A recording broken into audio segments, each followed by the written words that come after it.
जय हिंद फ्रेंड्स, मेरा नाम पुरुषोत्तम कुमार है और आज मैं आपको ये बताऊंगा कि इलाहाबाद हाई कोर्ट का जो आरओ का पद होता है उसका स्ट्रैटेजी क्या होना चाहिए, उसको कैसे हम तैयारी करेंगे। ठीक है, तो चलो फिर शुरू करते हैं। देखो, पहला चीज है कि रिलैक्स योर माइंड।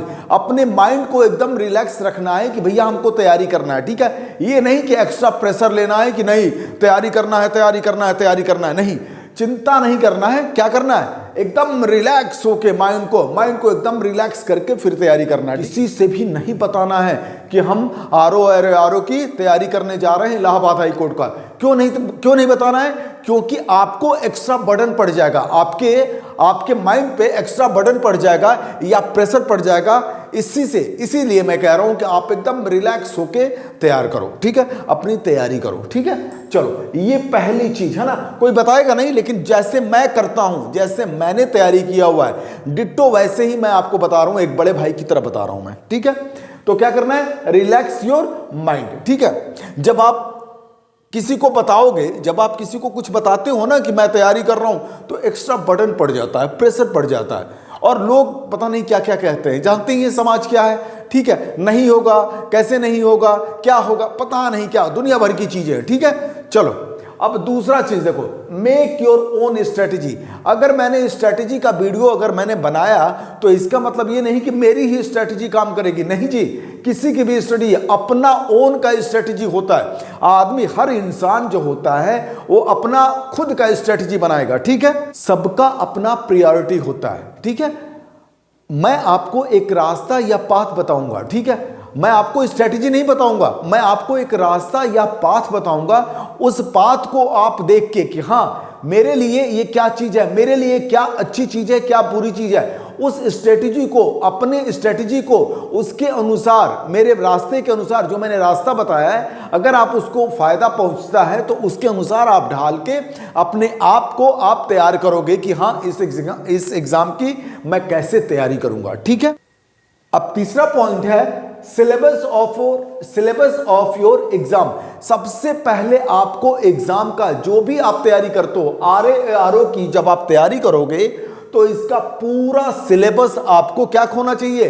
पता होना चाहिए, जानकारी होना चाहिए। ठीक है, पूरा सिलेबस, पूरी तरह मतलब पूरी तरह से, पूरा मतलब पूरी तरह से। जैसे मैं पूछूं कि कितने फेज में एग्जाम होता है, कितने नंबर का एग्जाम होता है, कौन कौन सा सब्जेक्ट आता है, अभी आपको ये नहीं सोचना है कि कौन सा सब्जेक्ट कितने नंबर का आता है। आपको सबसे पहले ये पता होना चाहिए कि पूरा इसका एग्जाम पैटर्न क्या है, एग्जाम में आता क्या है, सिलेबस क्या है, कितने नंबर का आता है, कितने शिफ्ट में एग्जाम होता है, कौन से फेज में क्या होता है। ठीक है, सारा कुछ आपको सिलेबस के अनुसार, सिलेबस ऑफ योर एग्जाम आपका क्लियर होना चाहिए। जो आप एग्जाम की ये तैयारी कर रहे हो ना, आरओ और एआरओ की, इस एग्जाम की आपको पूरी तरह से आपका एग्जाम का सिलेबस आपको पता होना चाहिए। ठीक है, कहीं से कोई डाउट नहीं रहना चाहिए कि नहीं मैं ये नहीं जानता, मैं वो नहीं जानता।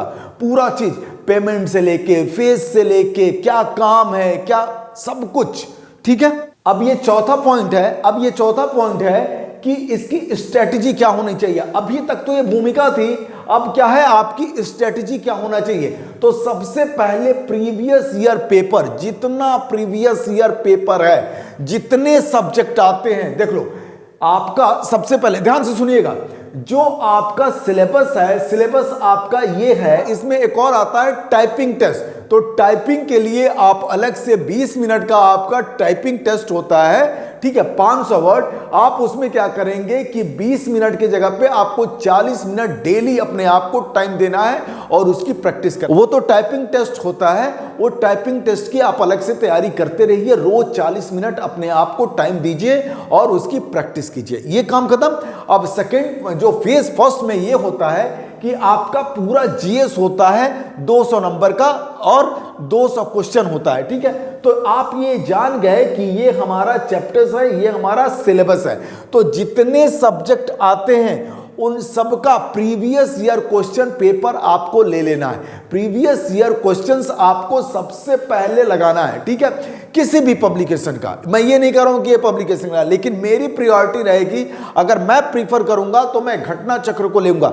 घटना चक्र का जितना आपके पास सब्जेक्ट है जो आता है आपके एग्जाम में, आरओ एआरओ के एग्जाम में, चाहे वो सामान्य विज्ञान हो, चाहे जीएस हो, चाहे भारत का इतिहास हो, चाहे भारतीय राष्ट्रीय आंदोलन हो, चाहे भारतीय राजतंत्र अर्थव्यवस्था एवं संस्कृति हो, चाहे भारतीय कृषि वाणिज्य एवं व्यापार हो, मतलब कहने का लेके 1 से लेके 10 तक जो भी आपके पास जो चैप्टर्स हैं, जो सब्जेक्ट हैं, उन सारों का प्रीवियस ईयर पेपर आप लेके, previous year paper, previous year questions आपको लेके लगा देना है घटना चक्र से। मेरा प्रेफरेंस घटना चक्र रहेगा, आपका प्रेफरेंस कहीं से भी लगाओ। मैं ये नहीं कह रहा हूं कि आप घटना चक्र ही लो, मेरे हिसाब से घटना चक्र बेस्ट है, अल्टीमेट है, ठीक है।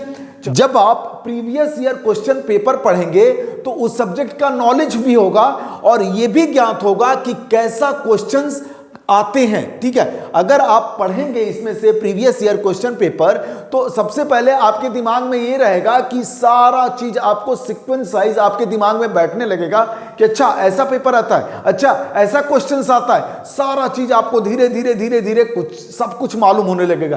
प्रीवियस ईयर पेपर से ये भी आता है कि किस चैप्टर से कितना क्वेश्चन आता है, ये सारा चीज आपको करना है। ये स्ट्रेटेजी मैं नहीं बताऊंगा कि इस क्वेश्चन में से इतना आता है, इतना आता है, नहीं जी, ये आपको खुद प्रीवियस ईयर पेपर से एनालिसिस करना है। एकदम ऑनेस्टी से बता रहा हूं भाई, आपको खुद को प्रीवियस ईयर पेपर लेना है और खुद से देखना है कि हाँ ये क्वेश्चन कहां का है, कैसे आ रहा है, कैसा क्वेश्चन आ रहा है। जब आप पूरा कर लोगे ना इस सब्जेक्ट का पूर्वालोकन, जो घटना चक्र का पूर्वालोकन, उससे आपको सारा कुछ मालूम हो जाएगा कि हाँ ऐसा क्वेश्चन आता है, इस चैप्टर से इतना आता है। खुद से एनालिसिस करना शुरू कर दीजिए। और सबसे बड़ी चीज प्रीवियस ईयर क्वेश्चन पेपर लगाने का, जब क्वेश्चन पेपर लगाएंगे तो ये रिपीट करता है हर एग्जाम में। जब भी एग्जाम होगा तो इसमें रिपीट करता है।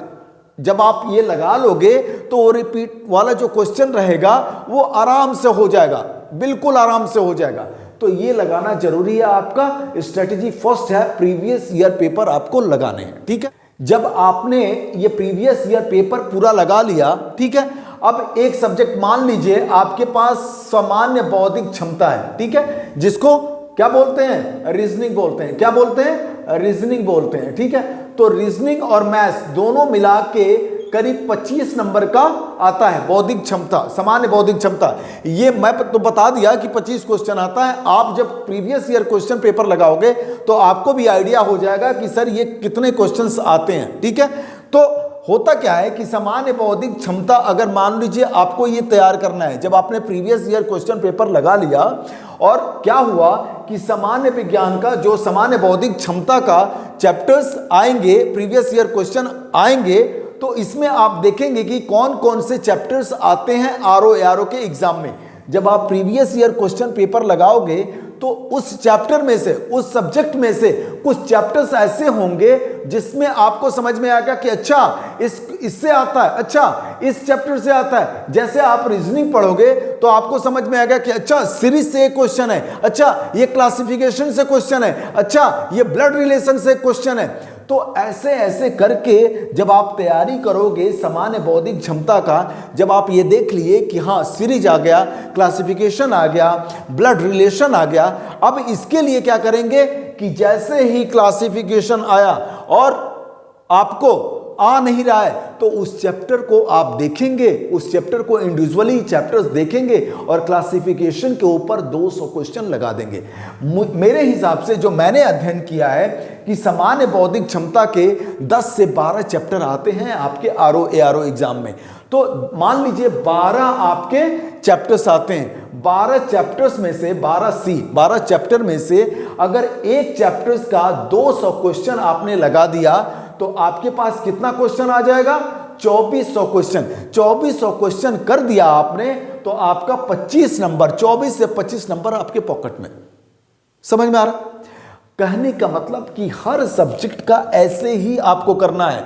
अगर आप कमेंट बॉक्स में डालेंगे, मान ली कि आपको क्लासिफिकेशन फंस रहा है, तो आप बोलेंगे कि सर हमको क्लासिफिकेशन पढ़ा दीजिए, तो मैं क्लासिफिकेशन आपको इसी बोर्ड पे पढ़ा दूंगा, ठीक है। आपको मान लीजिए सीरीज नहीं आ रहा है तो सीरीज पढ़ा दूंगा। अगर आपको कमेंट बॉक्स में लेकिन आपको डालना पड़ेगा कि सर मुझे ये चैप्टर से दिक्कत हो रहा है, 200 क्वेश्चन उस पे लगाइए, 25 नंबर का सॉलिड यहां से तैयारी होगी, ठीक है। तो अच्छा, जो चीज आसान होता है उसको सबसे पहले करना है, क्योंकि उससे आपकी कॉन्फिडेंस आती है। जैसे जैसे कॉन्फिडेंस आते जाएगा वैसे वैसे आपका एग्जाम क्लियर होने का चांसेस ज्यादा हो जाएगा।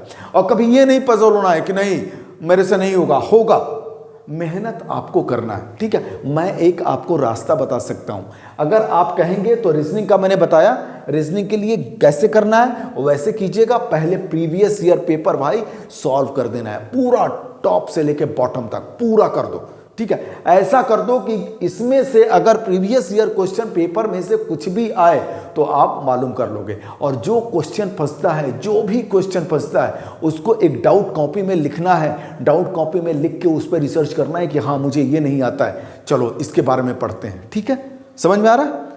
चलो फिर, थैंक यू सो मच, जय हिंद।